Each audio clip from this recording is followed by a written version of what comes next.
Part 1. Family Reunion. The atmosphere in the car is thick with unsaid words.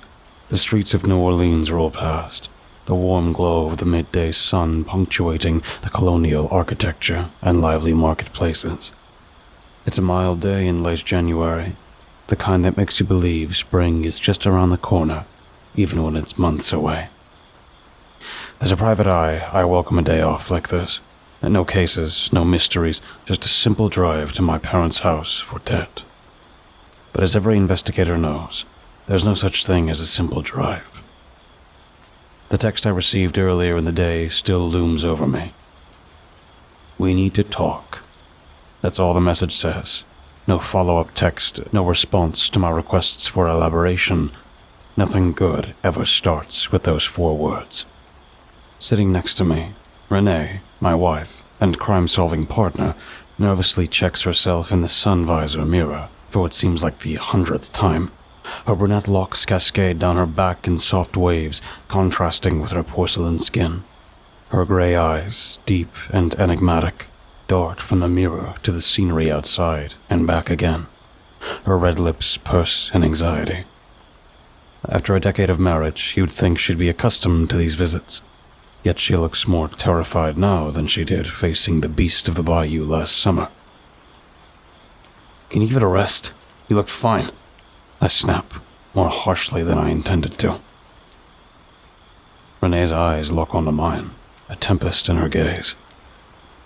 Excuse me? You look amazing, Renee. I say sheepishly, softening my tone.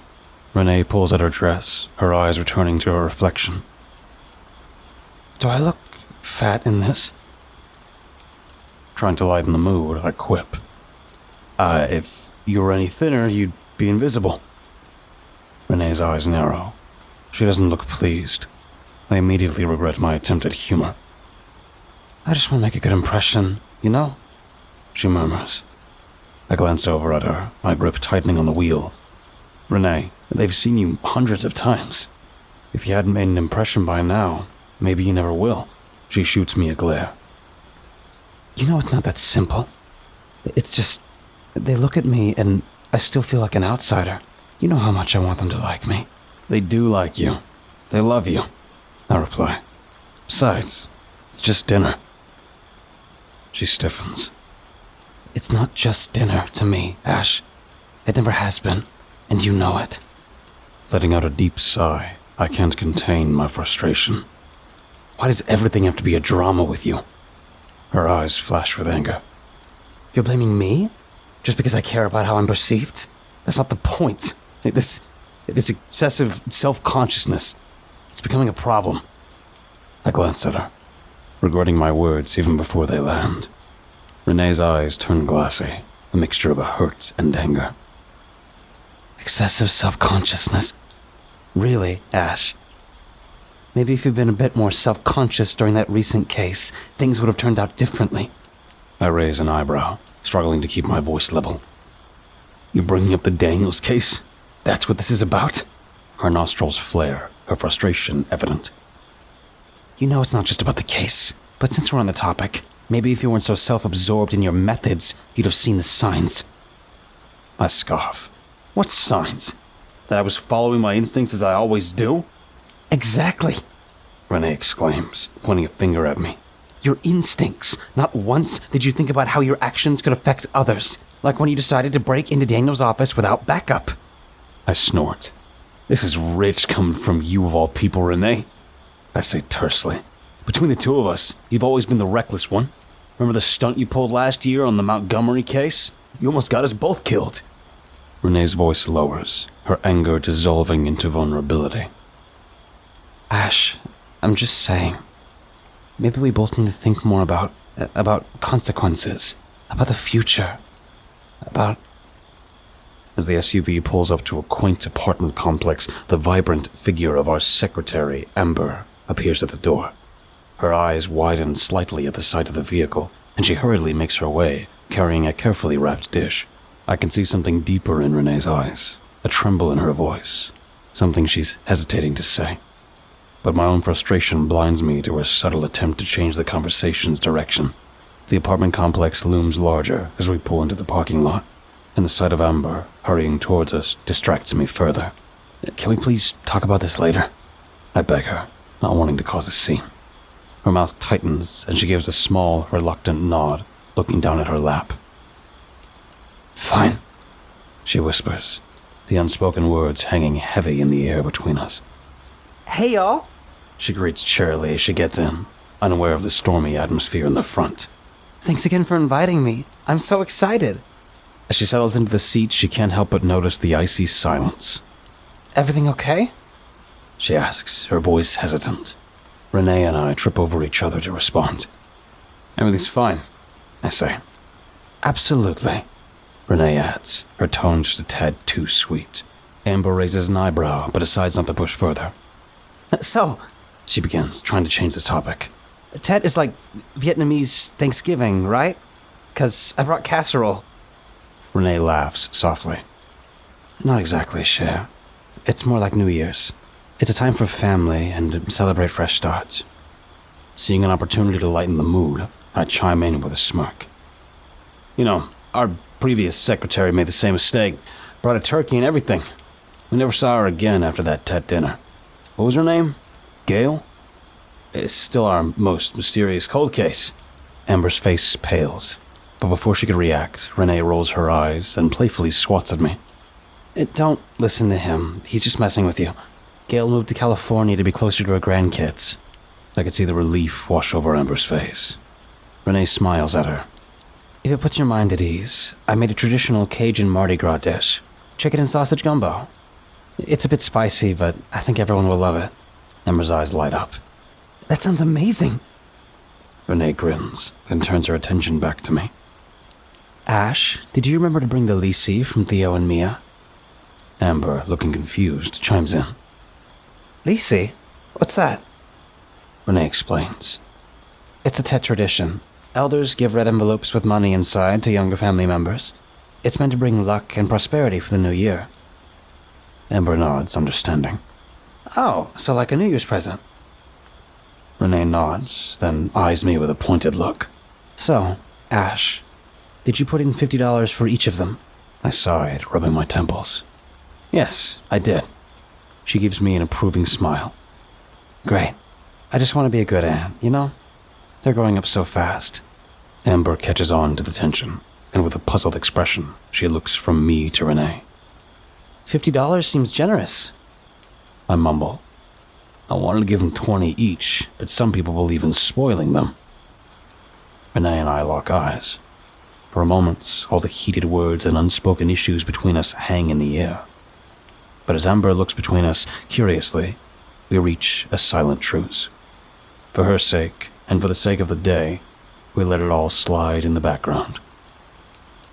Rather than dredging up further drama, Renee and I spend the rest of the ride giving Amber a crash course in Vietnamese language and culture. The entrance to my parents' house always brings a rush of nostalgia. The familiar scent of jasmine and the faded walls painted in a pale blue hue transport me back to a simpler time. Renee and I exchange a quick glance, our previous arguments momentarily shelved.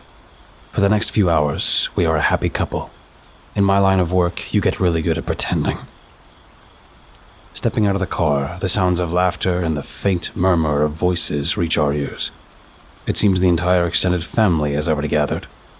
I straighten my jacket while Renee adjusts her dress, making sure everything is in place.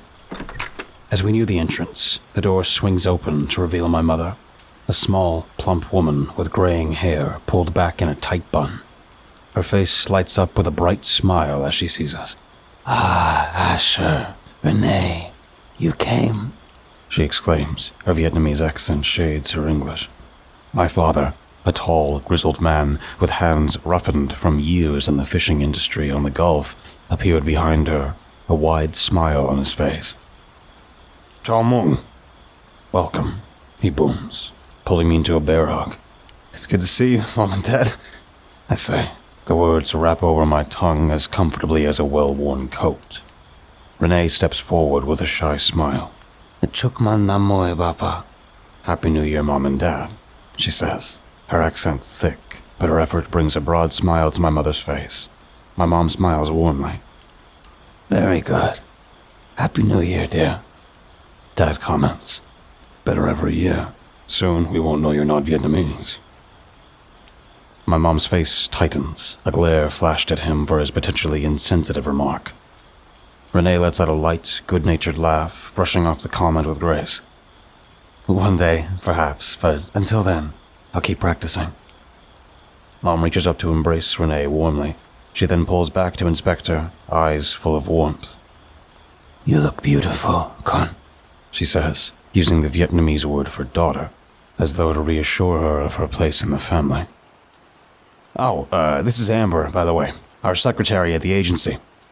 I introduced Amber, breaking back into English. She waves, shyly, a small hello escaping her lips.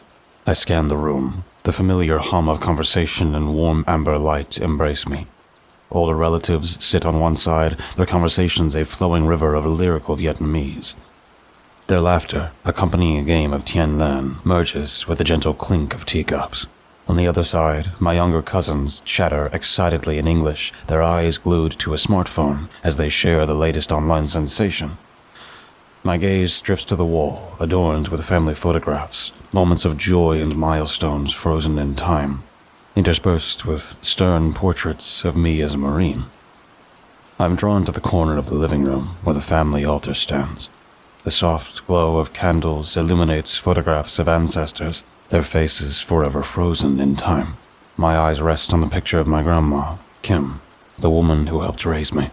I take a joss stick, igniting it from the altar's candle. The fragrant smoke slowly curls upwards, filling the air with a comforting, woody aroma.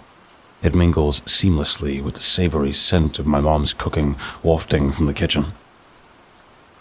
Bowing slightly, I say a silent prayer, thanking her for her love and guidance. Continuing my search, I catch sight of my younger sister, Kira, in the adorning room. She's chasing after her 2 young children, a look of frantic merriment on her face. But amidst the giggles and playful shrieks of the kids, I notice the strain in their eyes.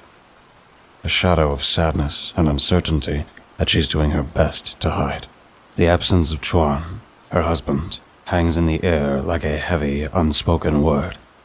It's her first tet since their separation, and the pain is still fresh, a wound yet to heal.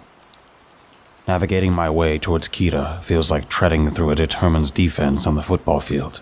I sidestep Aunt May's eager questions and slide past Uncle Bao's boisterous stories, finally reaching Kira. Kira's eyes met mine, and for a moment the mask falling, revealing the raw vulnerability beneath. She gives me a wary but sincere smile. Hey, Amiss, Kira says, looking almost surprised to see me. She hugs me, clinging to me just a moment longer than usual, as if drawing strength from our bond. She then turns to Renee, offering a genuine smile and a hug. Good to see you, Renee. It's great to see you, Em, I say. Her kids, Theo and Mia, 7 and 5 years old, notice us, their faces lightening up with youthful excitement. Uncle Ash, Aunt Renee. They scream, abandoning their game to rush towards us, their small feet pattering against the wooden floor. Renee bends down to the kids' level, feigning shock as she holds her hands out to measure their height. You two are getting so tall. Soon, you'll be taller than me, she exclaims with playful exaggeration. Theo giggles, puffing out his little chest with pride, while Mia, ever the dramatic one, stands on her tiptoes and stretches her arms skyward. Look, Renee, I'm already so tall. Kira chuckles, ruffling Mia's hair. At this rate, she might just surpass all of us. The kids jump onto me with squeals of delight, wrapping their little arms around me tightly. The joy in their eyes is infectious, and for a moment, the weight of the day's events melts away. Ash, Theo exclaims, his eyes twinkling with mischief. Tell us a detective story. We want to be like you and Renee when we grow up. Mia says, echoing her brother's enthusiasm. I look over at Renee, who smirks, a glint of amusement in her eyes.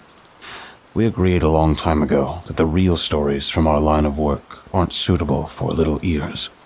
But it's Tad's, and I don't want to let the kids down. All right, let's start. This is the story of brave Detective Theo and his brilliant young sister, Detective Mia. Theo beams with pride while Mia snuggles closer, her eyes wide with anticipation. When the story begins, I say, settling down on the living room floor with the kids clamoring around me, Theo and Mia find themselves in the heart of a big, bustling city. The city was lively, filled with music and colors, but it held a great big secret. Theo's eyes are wide, and he whispers to Mia. That's like New Orleans. Mia nods eagerly, her eyes never leaving my face. Yes, but you see, I continue, there was a naughty bunch in town, making trouble for local shop owners like Mr. Delgado, the nice baker, and Miss King, the sweet florist. They were taking their money and making them very sad. Like bullies. Mia interjects with a frown. Exactly like bullies, Mia. Renee affirms with a gentle smile. But our private eyes knew that they should always stand up to bullies. Theo whispers something into Mia's ear, and she giggles, covering her mouth with her hand. Renee takes over, her eyes dancing with mischief. Now, the leader of these bullies was called the Viper, and just like his name, he was slippery and dangerous. Mia's eyes widen with a mix of fear and excitement. That's a scary name, she whispers. Yes, it is, I agree, nodding gravely. But our duo are never afraid. They're brave, like lions. With the help of some friendly cats in the city, our detectives discovered that the Viper had a hideout. It was a secret place where they planned all their naughty schemes. Like a pirate ship, Theo suggests. Mia nods enthusiastically. Or a spooky castle. I chuckle. More like an old abandoned warehouse, but your ideas are way cooler. Renee nods. Inside the warehouse, Theo and Mia found all sorts of evidence that the bullies had been up to no good. The two detectives, using their clever skills, gathered all the evidence and took it straight to the police, I add.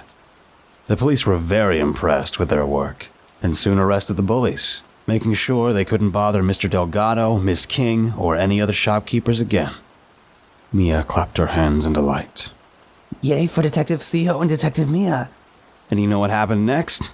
The shopkeepers were so grateful to the brave detectives that they threw a big party in their honor. They even gave them a special reward. Renee winks at me, her face bright with amusement, the tension from before seeming to melt. I pull out 2 small red envelopes from my pocket. Here's your reward, brave detectives, I say, handing one envelope to each child. Theo and Mia hop from foot to foot in excitement, their young energy palpable. Kira gives them a stern but affectionate look. Now, what do you say when someone gives you a gift? The pair pause, glancing at each other as if to confirm their response. In unison, they bent their waist, performing a small bow.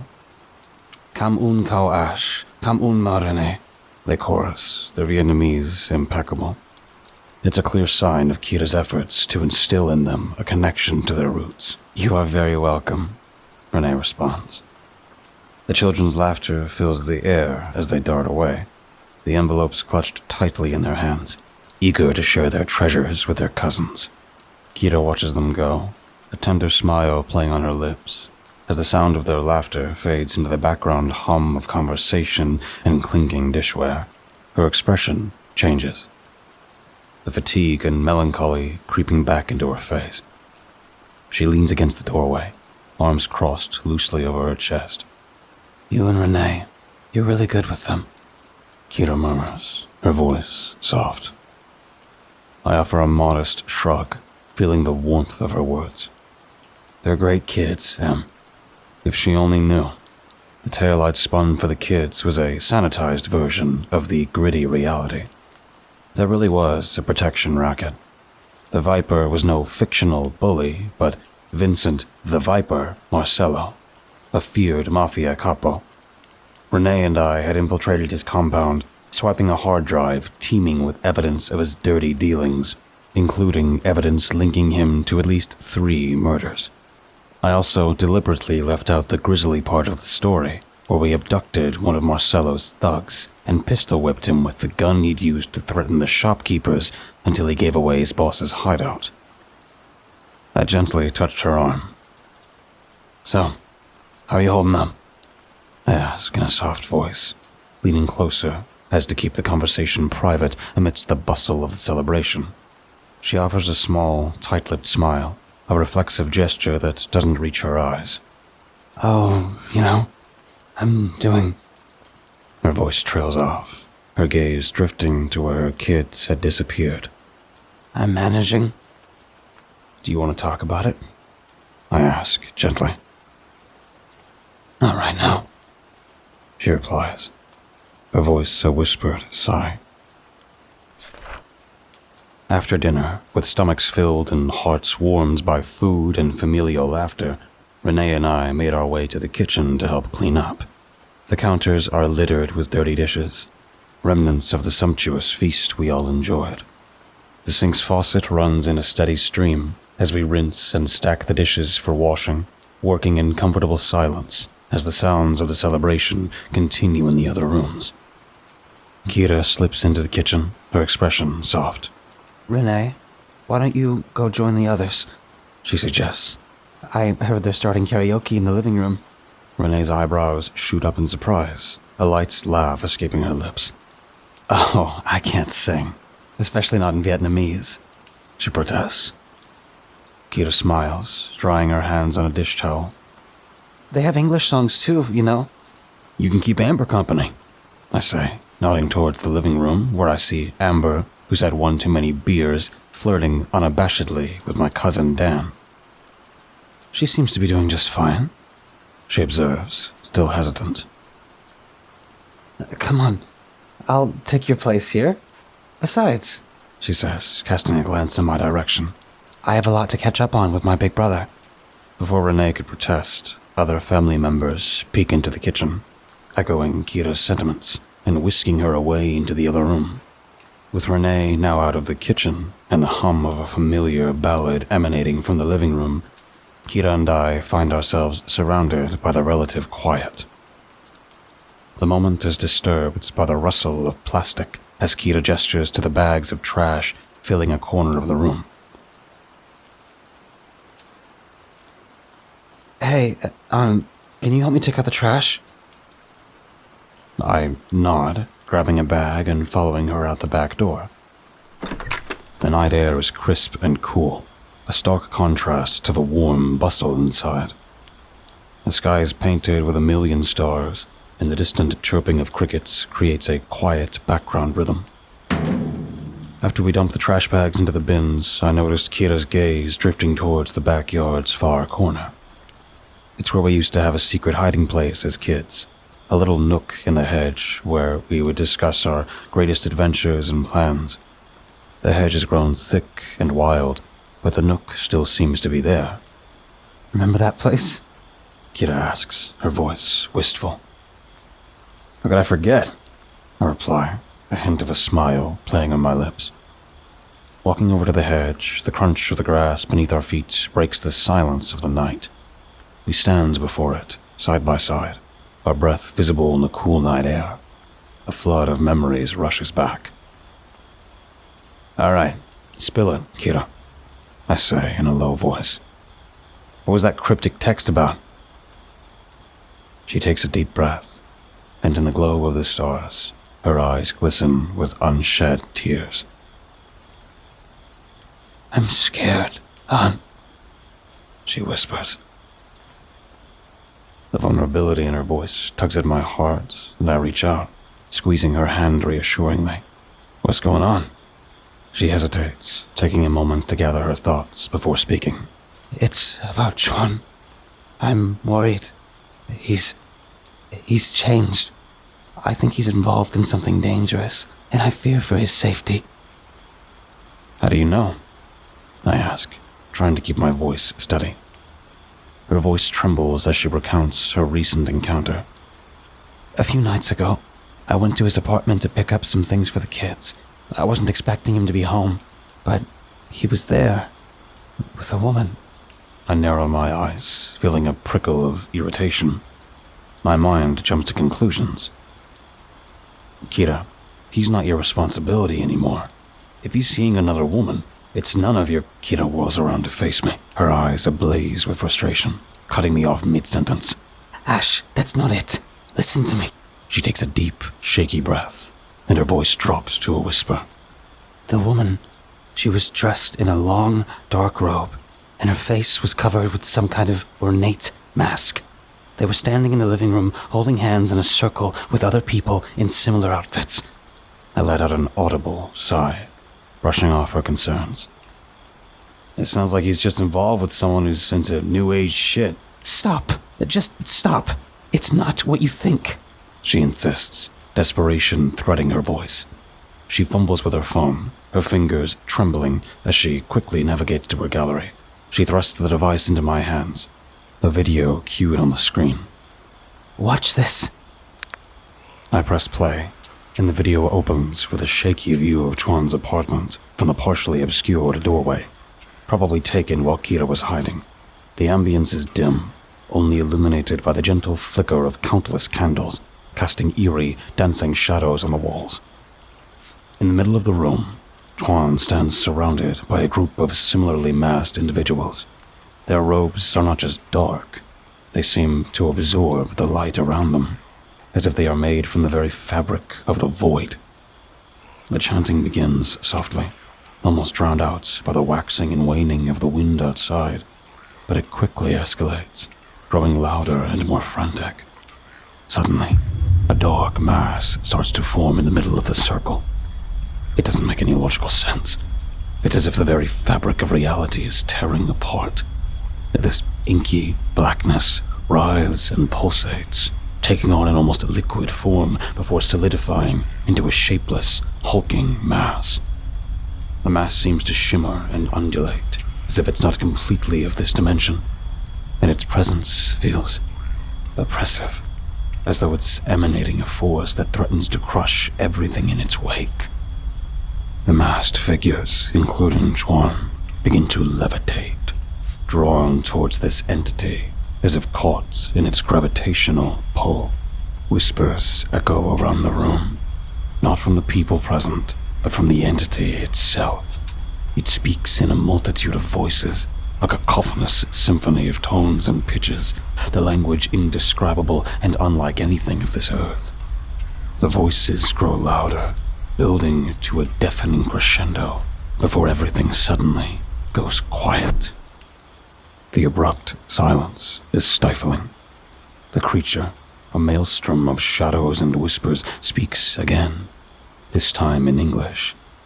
The voice is a myriad of tones intertwined, reverberating in chilling harmony, like the sound of an ancient cosmic bell. Spheres align. 3 days. The passageway will unfurl. It intones. Then, as if sensing an outside presence, the entity starts to turn slowly, its amorphous form constantly shifting as if trying to find a face within its depths. Just as it seems to lock onto the camera's location, the video ends abruptly, the screen going black. I stare at the phone in my hands, my heart racing and my mind struggling to process what I've just witnessed. I looked up at Kira, trying to gauge her reaction. That's all I could capture without being seen, she whispers, her voice quivering with terror. I left as quickly and quietly as I could. I replay the video, hoping to catch some indication that what I've just witnessed was some kind of elaborate trick or hoax. With each playback, I try to dissect every frame, every pixel, looking for a flaw or telltale sign of special effects or CGI, but nothing seems amiss. It's probably just some kind of art project or practical effects, you know? Maybe augmented reality or something, I say, attempting to sound more convinced than I feel. Kira's eyes plead with me, her expression fraught with worry. You know that isn't true, Ash. I've never seen anything like that. There was something malevolent about it. I don't know what's going on with them, but this is way beyond our understanding. I reply, frustration evident in my voice.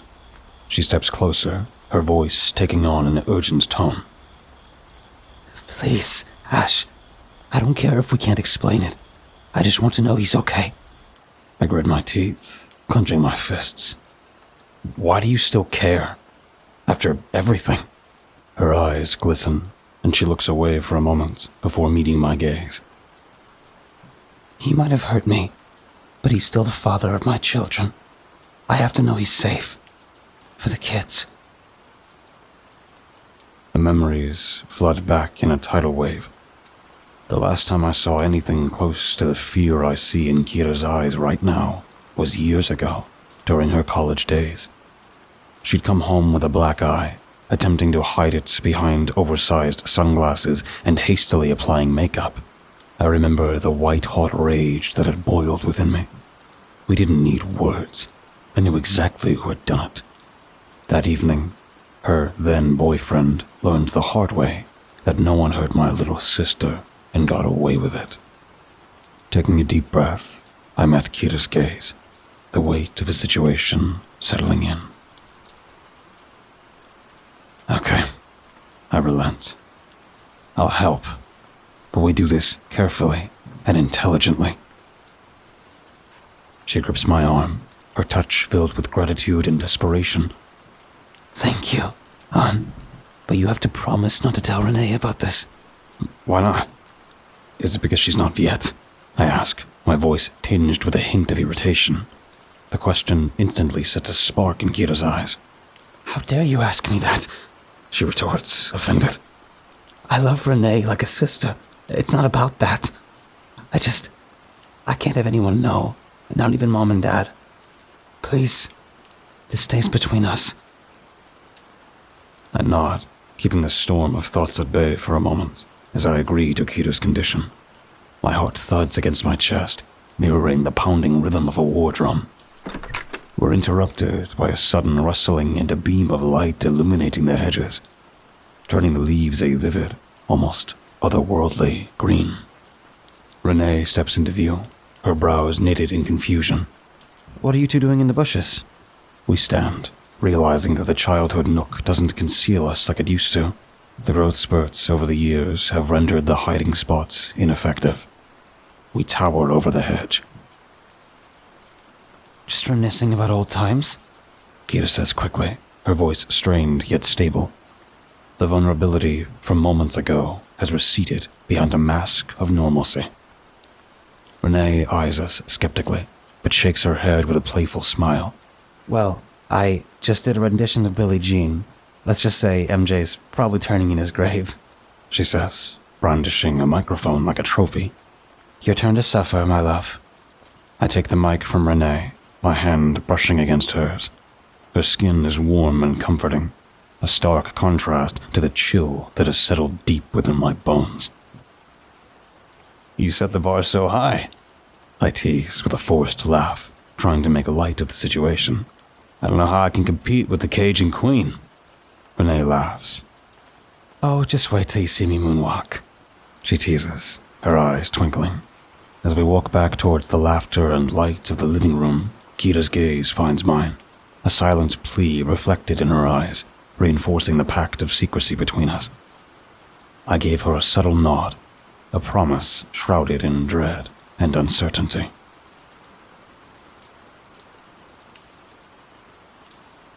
Part 2. The Stakeout. The morning sun filters through the shutters of our office in the French Quarter, casting long, dappled shadows on the worn wooden floor. The faint hum of jazz from a nearby club and the distant chatter of tourists lend a semblance of normalcy to the room. Yet, that normalcy is tainted with tension. Renee and I had another spat this morning over how she rearranged the office supplies. Something about her needing this space on the desk for personal matters, which she didn't clarify. But these days, it feels like those little annoyances are the only constants in our relationship. The light-hearted teasing and warmth we shared last night at the Tet's dinner feels like a distant dream. The return of our day-to-day life brings the same petty, inconsequential bullshit arguments back on the menu. A heavy sigh escapes my lips. Is this the new norm? The desktop pings, bringing me back to the present. The background report I requested on Chuan is in. A quick skim reveals no major red flags, mostly details about his life I know already. He's an accomplished quantum physicist, respected in his field, and a prominent lecturer at Tulane. No arrest record. Another detail surfaces that tugs at a personal chord within me. Chuan came to America as a refugee at the tender age of 6. His family were boat people, escaping the aftermath of the Vietnam War. My own parents were boat people. I've grown up listening to their stories, feeling their silent pain, the horrors Chuan must have witnessed. I can't even begin to imagine what that does to a person's soul. One random detail does catch my eye, though. He's a member of some sort of academic organization, full of leading scientists and engineers. Nexus Consortium. The name sounds innocuous enough, but my gut tells me it's worth digging deeper. I shut down the computer, and just as I'm getting up, Renee looks over, her eyebrow raised in that inquisitive manner I've grown fond of. Where are you off to in such a hurry? Clearing my throat, I craft a believable excuse on the spot. Got a lead on the Landry case. I need to head over to Algiers. Might take me most of the day. She narrows her eyes. Want some company? The more the merrier. Don't you need to go over the forensics for the Thibodeau break-in? The evidence bag with the lock? I remind her, hoping she won't push it further. A thoughtful expression crosses her face. Oh, right, she murmurs, her gaze drifting towards the large file on her desk. Guilt gnaws at me. I hate lying to her, especially when it feels like the walls between us are growing taller every day. Hey, I began, my voice softer. Sorry about earlier, about the whole desk thing. She offers me a small smile, her gray eyes locking onto mine. It's okay. I overreacted. I've been needing space lately. I chuckle. You always have your quirks. She smiles, the hint of mischief back in her eyes. Speaking of which, can you get me a banh mi with extra pickled daikon and jalapenos while you're out? I raise an eyebrow at the oddly specific request, but agree with a light laugh. Craving the heat, huh? I tease, not suspecting the deeper undercurrents of her desires. Yes, and make it snappy, Detective Tran, she says with a playful wink, the momentary thaw in our chilly morning interaction bringing a fleeting comfort. Her eyes searched mine, but I held her gaze steadily. Oh, and one last thing. What is it? I ask, already heading to the door. Just be careful, okay? She says, with a touch of sadness in her voice. I always am, I replied, leaning over to press a quick kiss to her cheek. Before leaving the office, I take a few extra precautions.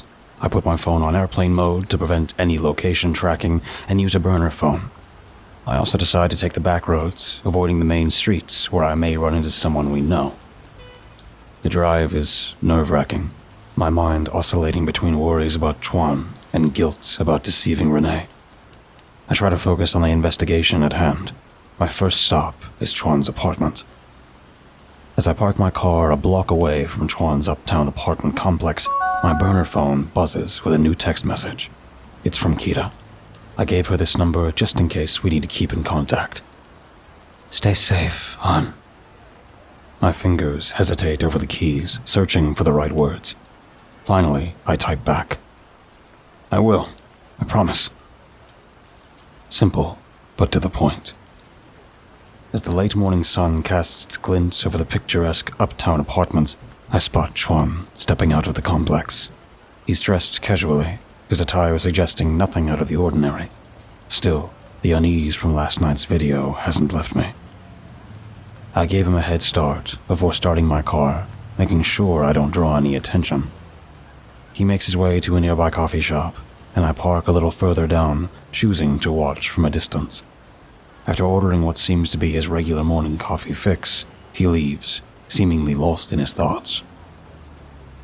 Throughout the day, I shadow Chuan from one location to another, always maintaining a discreet distance. There's a predictability to his movements. A local market, the university, a gym, and then a bookstore. On the surface, everything appears perfectly normal, but with every passing hour, I can't shake the feeling that something's off, almost as if he's masking something beneath the mundane. While Chuan is in a diner grabbing lunch, I take the opportunity to make some notes on the day's observations.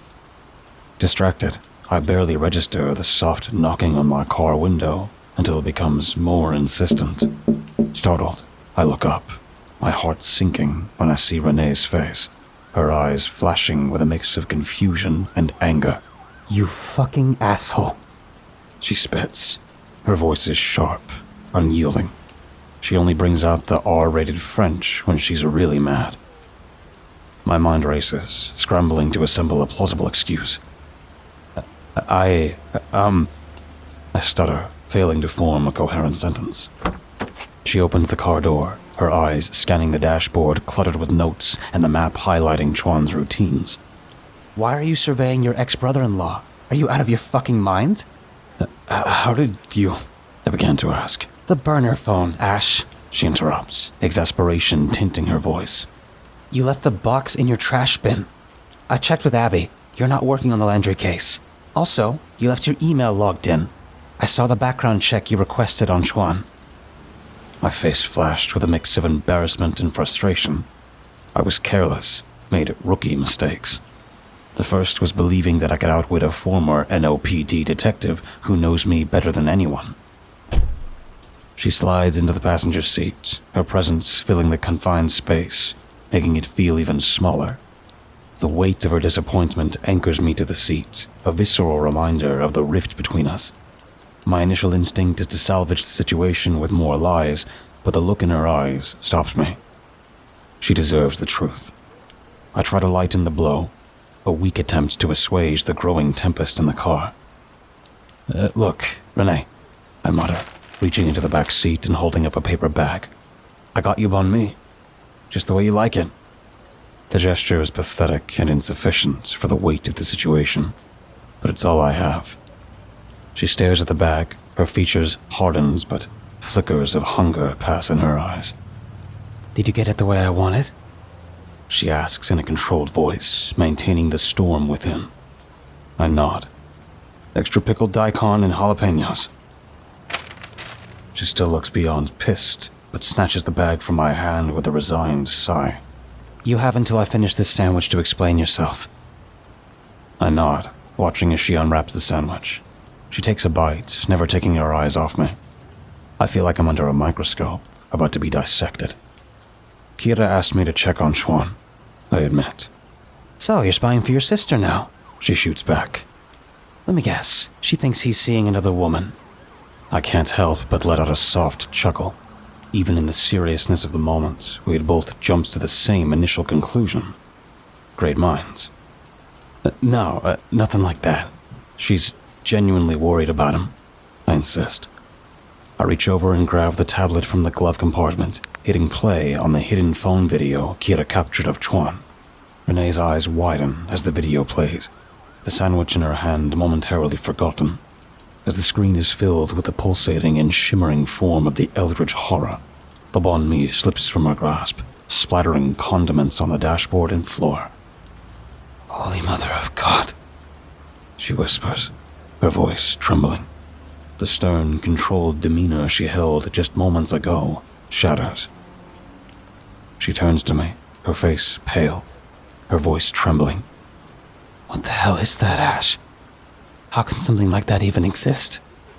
I look down, the weight of my decisions weighing heavily on my shoulders. I don't know, but that's why Kira is worried about Chuan. She thinks he's gotten himself involved in something otherworldly. You think? Renee's voice rises in disbelief and fear. And you thought you'd face this alone, without telling me? My mouth goes dry. I'd anticipated the backlash from my earlier lie, but facing her raw emotions now, it felt different. Kira made me promise not to tell you, I mutter, ashamed of my excuse. Renee's eyes darken. She did what? Kira didn't want to involve you, I explain, my voice barely audible as the guilt churns within me. She wanted to keep it between me and her. The reality of my choices is like salt in an open wound. I can see the hurt in Renee's eyes, layered with fear and anger. This isn't the kind of relationship we've built. We are partners in every sense of the word. We're supposed to carry burdens together.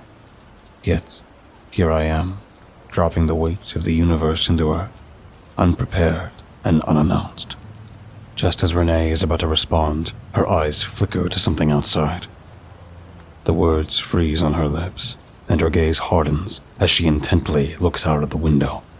I follow her gaze, my heart immediately lurching into my throat. Through the diner window, we see someone slide into the booth next to Chuan. A woman with striking platinum blonde hair, dressed in a crisp, tailored suit. The intensity of her pale blue eyes even visible from this distance.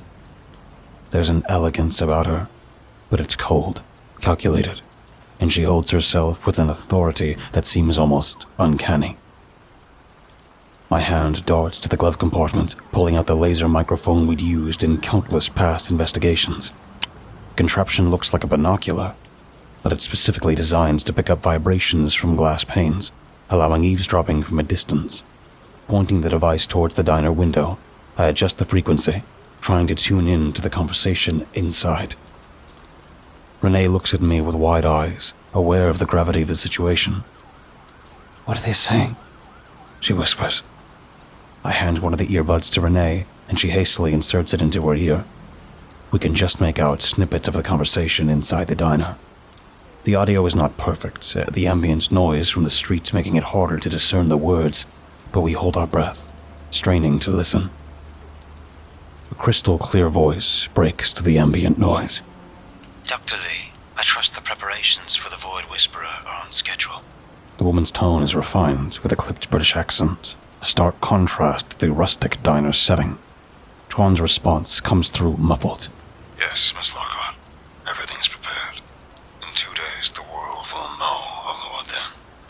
My mind races at the mention of the ominous name. Luoden. The Black Fire.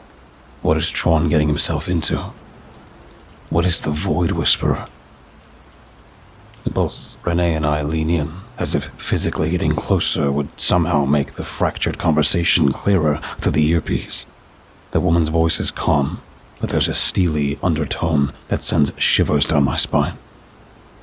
His flames will bathe the world in darkness, and from the ashes, a new era will rise. Miss Lockhart's words come through the earpiece, a mix of fervor and devotion in her voice. Renee and I exchange worried glances. Is this some kind of cult? She whispers, her voice quivering. The concern in her eyes mirrors my own. The conversation continues, fragments of words and phrases filtering through the static interference of the earpiece. Chuan's voice comes through again, sounding almost distorted and unsettlingly distant. I'm not sure. Chuan's voice trembles through the earpiece, the uncertainty clear. Is there no other way? There is no room for doubt, brother. We are the harbingers of a new era. Each one of us must be willing to sacrifice everything on the altar of the dark flame. She urges, her tone chillingly gentle. Sacrifice? Renee mouths silently to me, a line of worry etching her features. The questions multiply in my mind, each one more disturbing than the last. There's a pause, and the muffled sound of Chuan's deep, shuddering breath filters through the ambient noise. I understand, Miss Lockhart. He concedes, a hint of despair in his voice.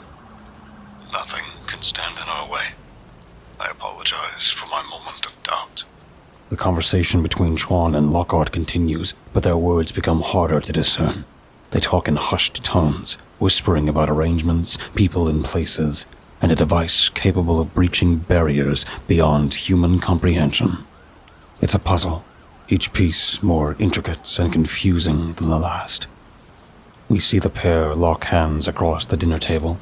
Their grip on each other is firm, their fingers intertwining, as though they were a couple in an intimate embrace. They shut their eyes in unison, their brows furrowing in intense concentration. Just then, The scene inside the diner blurs for a split second, as if distorted by a sudden heat wave. In that fleeting moment, a terrifying vision replaces the mundane backdrop. Lockhart transforms, her human visage giving way to a skeletal figure shrouded in ethereal darkness. Whispers of shadows swirling around her. Tron's face is now marked with strange, arcane symbols, glowing a harsh, luminescent blue against his skin. The once buzzing diner is filled with spectral figures, their twisted forms locked in eternal agony. The world snaps back to normal as swiftly as it changed, leaving me gasping for breath, gripping the car's interior for support. Renee's face is white as a sheet. Did you see that? I feel her hand clutch mine, her grip tight with fear and anticipation. You saw it too, I reply, my heart pounding against my chest like a frantic drum. The silence in the car is heavy as we watch Tron and Lockhart leave the diner. They go their separate ways. A casual observer would think nothing of the meeting, but we know differently.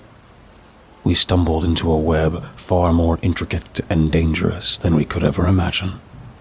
There's no turning back now.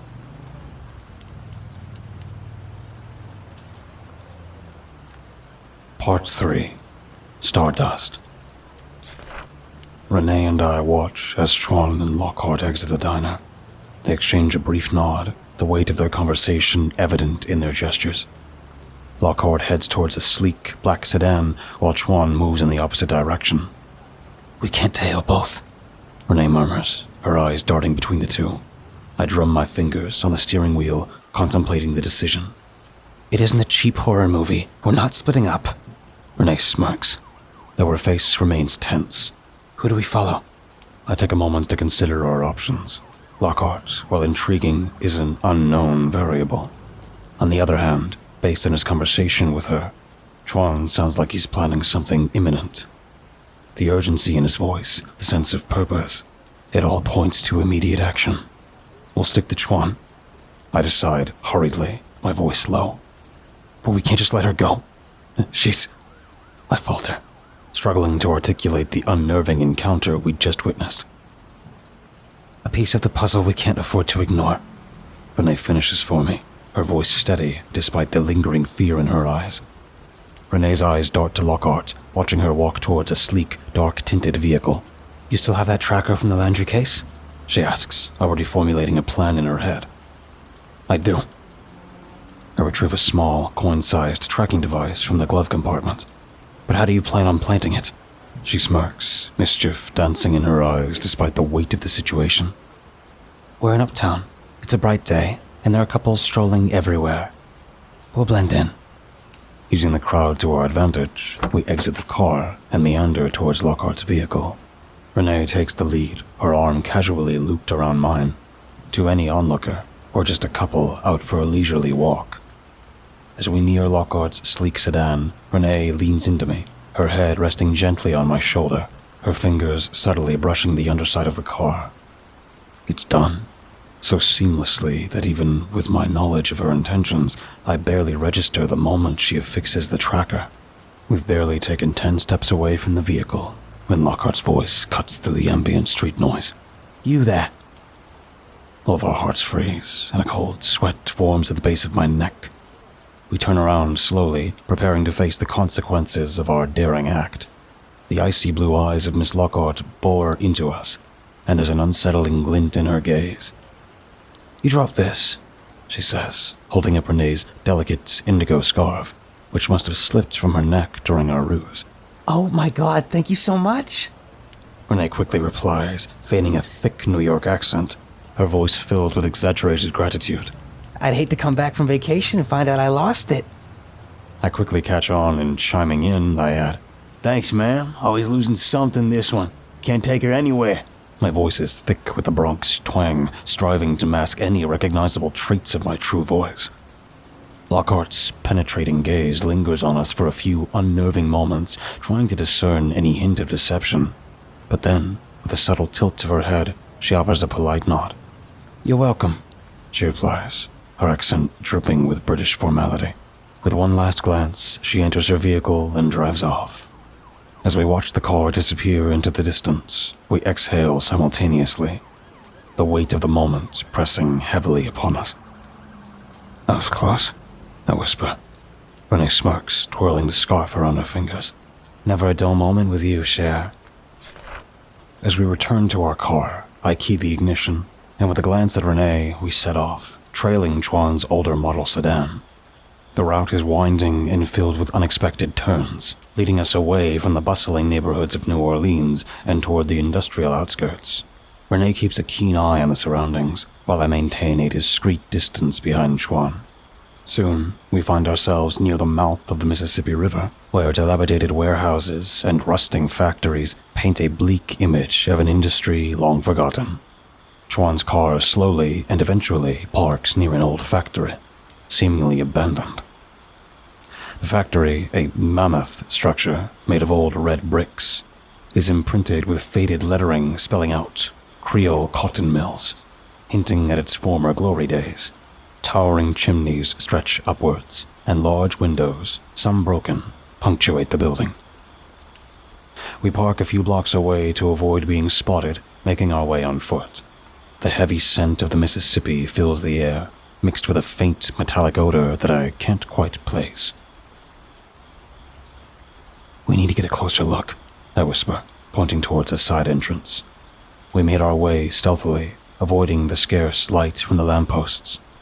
We approach the side entrance, but it's locked and appears to be reinforced. Given the noise that breaking it down would make, it's not a viable option. I scan the surrounding area, and my eyes catch a broken window on the upper floor, large enough for someone to crawl through, but high enough to be a challenge. Using a discarded wooden crate, we manage to boost ourselves up. I take the lead, carefully pulling myself up and through the shattered window. A few jagged edges scratch my forearm, but I manage to land softly on the other side. Reaching down, I extend my hands to help pull Renee up. Within moments, we're both inside, concealed in the shadows of the abandoned factory. The ambience inside the factory is heavy, with years of stagnation and decay palpable in the air. The cavernous space is filled with the silhouettes of old, rusting machines, remnants of a bygone era. I take a moment to adjust to the dim lighting, the soft glow of the moon filtering through broken windows, providing minimal illumination. Patting my jacket pocket, I take comfort in feeling the solid weight of my concealed carry against my side. With potential dangers unknown, it's a small but significant reassurance. Renee gestures toward the center of the factory. From our vantage point, we can see strange symbols drawn on the floor, encircling a raised platform. Tools, wires, and strange pieces of machinery are strewn about. This isn't a random gathering of discarded junk. Someone had been working here, crafting something large and intricate. We made our way towards the far end of the factory. There, we spot deep tire tracks, suggesting that something massive was recently moved from this location. Following the tracks, they lead towards large, reinforced doors that open out towards the river. Curiosity piqued, we carefully move closer. Upon inspection, the doors show recent signs of activity, with fresh scuff marks and faint residues of a luminescent substance smeared on the edges. I kneel, examining the tracks more closely. These aren't just any tracks. I look at the weight distribution. Whatever was moved from here, it was colossal, and it wasn't standard machinery. The remnants of a hasty operation are strewn everywhere. Scattered amongst the old factory machinery are smashed electronics and shards of devices that were purposefully destroyed. Piles of ash dot the ground, suggesting the recent burning of documents. I approach one such pile, sifting through the charred remnants with a gloved hand. Among the discarded blueprints and charred remains of paper, a glint catches my eye.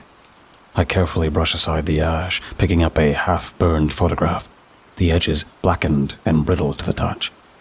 The image is clear in the center, revealing a younger Kira standing next to Chuan. They are not alone. Several others stand beside them, all cloaked in long, dark robes, their faces shadowed by the fabric.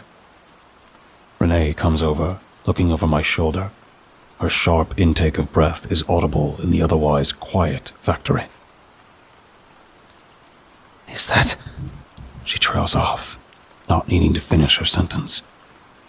It's Kira, I whisper, the weight of realization crushing down on me. My fingers trace over her face. She looks so young here, way before the kids were born. I think to myself, comparing the youthful face in the photograph with the Kira I know now. Renee gently takes the photograph from me, flipping it over. The handwriting, so familiar, reads, "To new beginnings, KT." My mind races. KT, Kira Tran. What has she gotten herself involved in? The dots start connecting, painting a picture I'm not sure I'm ready to comprehend. The muffled hum of conversation reaches our ears, forcing Renee and I to look up from the photograph. The rustling sound grows steadily louder, and instinctively we move further into the shadows. We carefully inch our way towards the source of the disturbance, keeping an eye out for any movement. The machinery, covered in layers of dust and cobwebs, serves as an effective shield, allowing us a clear view of the unfolding scene.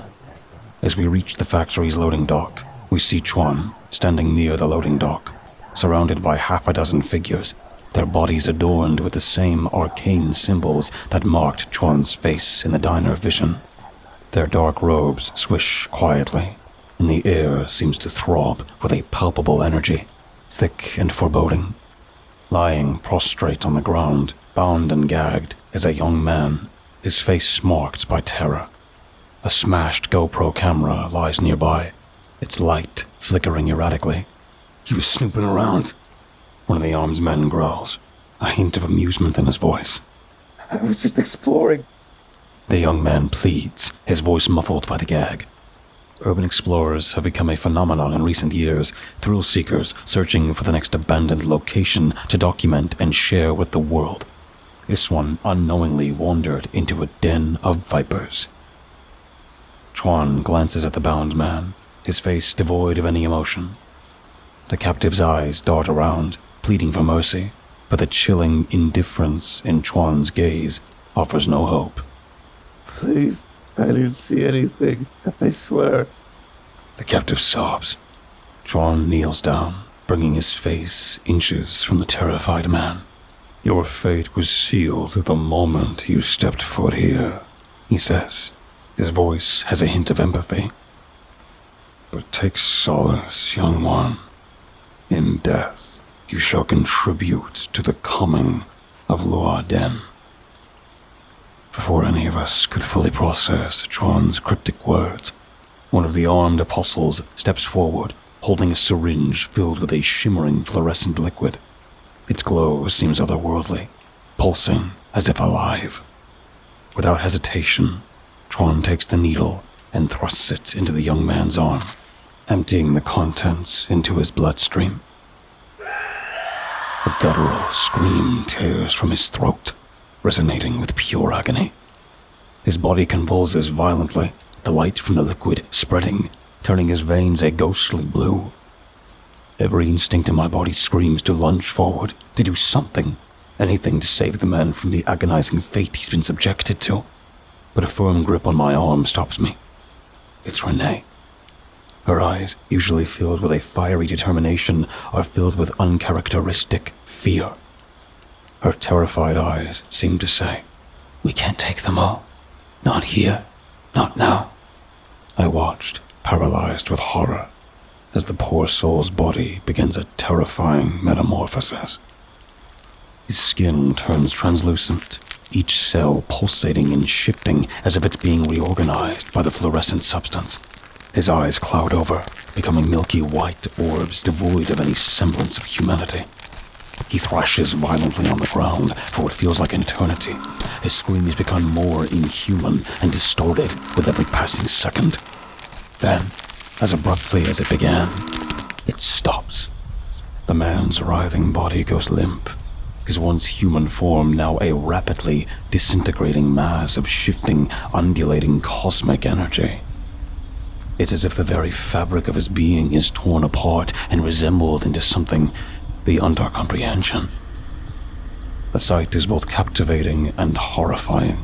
A swirling vortex of stars, galaxies, and nebulae takes shape where the man once lay. A gateway to the unknown, a window to the very depths of the universe. And then, as if sucked into a black hole, the shimmering portal collapses in on itself, leaving behind nothing but a few shimmering particles, like stardust. As the mist dissipates, Chuan calmly steps forward, holding a small vial. With a soft motion, he captures a portion of the lingering mist, sealing it away. The contained essence swirls and pulsates with the same haunting luminescence. "A dark flame awaits," Chuan murmurs, holding up the vial to inspect its contents. We watch in horror as he adds it to a case containing dozens of small vials, each pulsating at a different rate, like a chilling chorus. Their ethereal glow paints Chuan in a spectral light. The grim realization hits me. The vials represent a life taken, a soul stolen. Without wasting any more time, the group moves swiftly towards the riverbank. A motorboat, equipped with high-powered engines, waits for them. Chuan boards first, followed by his armed entourage, the boat's engines roaring to life. As the boat speeds away, leaving only the disrupted water in its wake, Renee and I remain paralyzed, struggling to comprehend the nightmare we've just witnessed. The air is thick with a sensation that's hard to describe, a mix of dread, sorrow, and the unmistakable feeling of being watched by something ancient, something beyond comprehension.